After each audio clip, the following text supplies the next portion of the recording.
Quiconque demeure en lui ne pêche pas. Lecture de la première lettre de Saint Jean. Bien-aimés, puisque vous savez que lui, Jésus, est juste, reconnaissez que celui qui pratique la justice est, lui aussi, né de Dieu. Voyez quel grand amour nous a donné le Père pour que nous soyons appelés enfants de Dieu et nous le sommes. Voici pourquoi le monde ne nous connaît pas. C'est qu'il n'a pas connu Dieu. Bien-aimés, dès maintenant, nous sommes enfants de Dieu, mais ce que nous serons n'a pas encore été manifesté.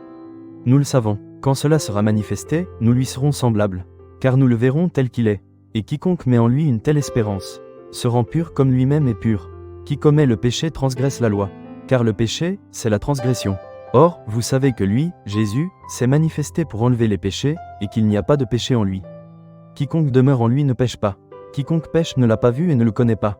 Parole du Seigneur. Prenons un moment pour méditer sur ces paroles si profondes de Saint Jean. Quel amour immense le Père nous a donné.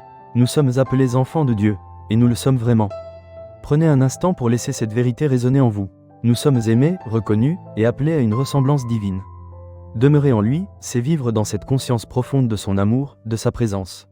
C'est aspirer à la pureté, non par nos propres forces, mais par l'espérance que nous mettons en Jésus, celui qui est venu enlever nos péchés. Quand nous nous attachons à lui, le péché perd son emprise.